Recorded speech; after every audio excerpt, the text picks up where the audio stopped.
Assalamualaikum warahmatullahi wabarakatuh.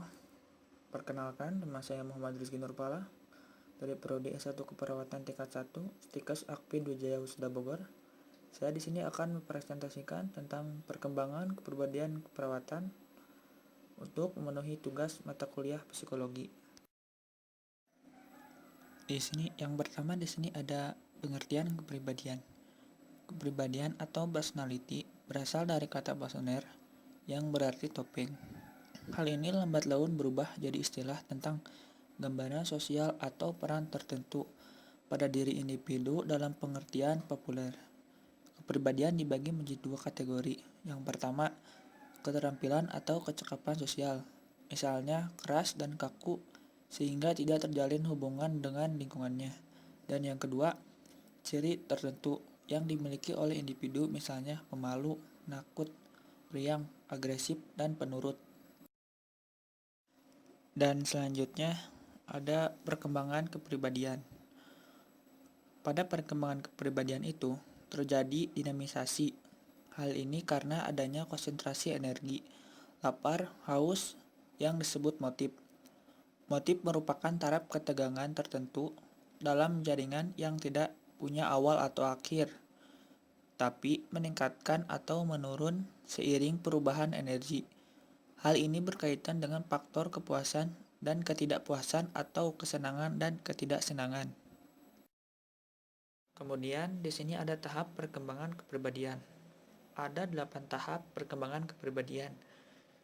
Yang pertama, masa bayi ditandai adanya kecenderungan trust, dan yang kedua, masa kanak-kanak awal ditandai adanya kecenderungan autonomi semdab, dan yang ketiga, masa prasekolah ditandai adanya kecenderungan inisiatif guilty, dan yang keempat, masa prasekolah ditandai adanya kecenderungan industri inferiority. Kemudian yang kelima, masa remaja ditandai adanya kecenderungan identity confusion. Dan yang keenam, masa remaja awal ditandai adanya kecenderungan intimacy isolation. Dan yang ketujuh, masa dewasa ditandai adanya kecenderungan generativity stagnation.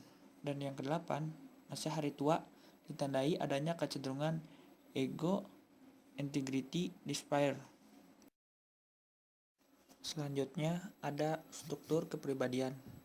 Dalam kategori psikoanalitik, struktur kepribadian manusia itu terdiri dari ID, ego, dan superego. Dan yang pertama ada ID. ID sistem kepribadian yang asli, berisi impuls agresif dan libidinal, merupakan aspek biologis kepribadian, diwariskan dan berkaitan dengan aspek jasmaniah. Dan yang kedua, ego. Ego merupakan aspek psikologis kepribadian yang timbul karena kebutuhan organisme untuk berhubungan dengan dunia nyata, realitas. Dan yang ketiga ada superego. Superego bagian moral kepribadian manusia karena ia merupakan filter dari sensor baik, buruk, salah, benar, boleh, tidak, sesuatu yang dilakukan oleh dorongan ego. Di sini ada pengertian tipologi kepribadian. Tipologi yaitu usaha untuk menggambarkan kepribadian manusia dengan melakukan kategorisasi dan penyederhanaan terhadap berbagai kemungkinan kombinasi kepribadian. Meskipun demikian, kita tetap berpegang pada pemahaman bahwa setiap manusia itu unik. Tipologi kepribadian digunakan untuk membantu memahami kepribadian diri sendiri maupun orang lain. Dan selanjutnya, di sini ada teori tipologi kepribadian Hippocrates Galenus. Teori ini membagi kepribadian manusia berdasarkan 4 macam cairan tubuh yang sangat penting di dalam tubuh manusia. Yang pertama, sifat kering terdapat dalam kol, empedu kuning, dan sifat. Yang kedua, sifat basah terdapat dalam melankoles, empedu hitam. Yang ketiga, sifat dingin terdapat dalam phlegma, lendir. Yang keempat, sifat panas terdapat dalam sanguis, darah. Kemudian di sini ada penjelasan 4 tipe kepribadian tadi. Yang pertama itu ada tipe kepribadian koleris. Cairan yang lebih dominan dalam tubuh adalah cairan kol, di mana orang yang koleris adalah orang yang memiliki tipe kepribadian yang khas, seperti hidup penuh semangat, keras, hatinya mudah terbakar, daya juang besar, optimis, garang, mudah marah, pengatur, penguasa, pendendam, dan serius. Dan yang kedua ada tipe kepribadian melankolis. Cairan yang lebih dominan dalam tubuh yaitu cairan melankol, di mana orang yang melankolis adalah orang yang memiliki tipe kepribadian yang khas seperti mudah kecewa, daya juang kecil, muram, pesimistis, penakut, dan kaku. Dan yang ketiga, tipe kepribadian flegmatis.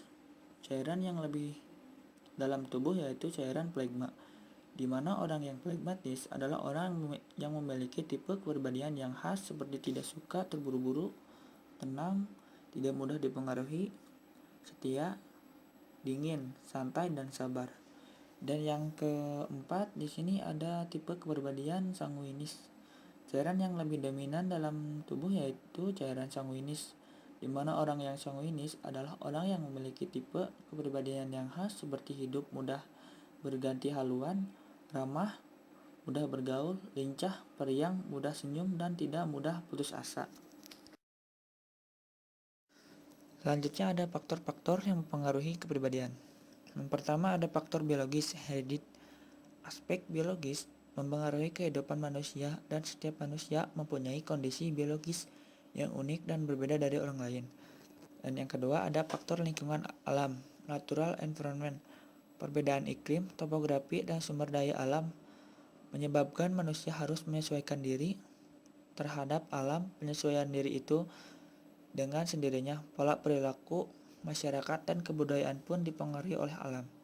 Yang ketiga ada faktor sosial, social heritage atau kebudayaan. Manusia, alam, dan kebudayaan mempunyai hubungan yang sangat erat dan saling mempengaruhi. Dan yang keempat, pengalaman kelompok manusia, group experience. Kehidupan manusia dipengaruhi oleh kelompoknya. Kelompok manusia, sadar atau tidak sadar, mempengaruhi anggota-anggotanya. Dan yang kelima, ada pengalaman unique experience.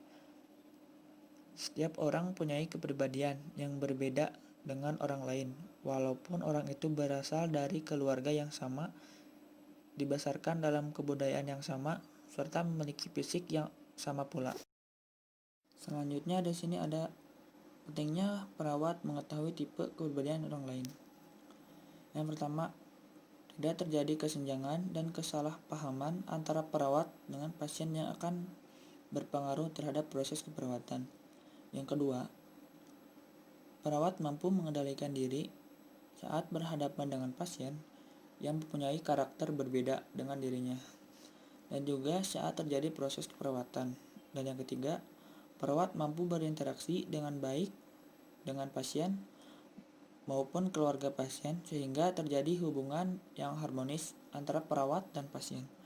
Dan yang keempat, perawat mampu memenuhi kebutuhan pasien bukan hanya secara medikal tapi juga secara sosial dan spiritual untuk mempercepat proses penyembuhan pasien. Dan yang kelima, perawat mampu memberikan pelayanan yang baik dan benar terhadap pasien dan keluarga pasien yang akan memberikan kenyamanan bagi pasien. Kemudian yang terakhir di sini ada kepribadian yang harus dimiliki seorang perawat. Yang pertama, keadaan fisik dan kesehatan yang baik. Dan yang kedua, penampilan menarik. Yang ketiga, kejujuran. Yang keempat, keriangan, optimis, dan percaya diri. Yang kelima, berjiwa sportif. Yang keenam, rendah hati. Yang ketujuh, murah hati. Yang kedelapan, ramah, simpatik, dan kerjasama. Yang sembilan, dapat dipercaya.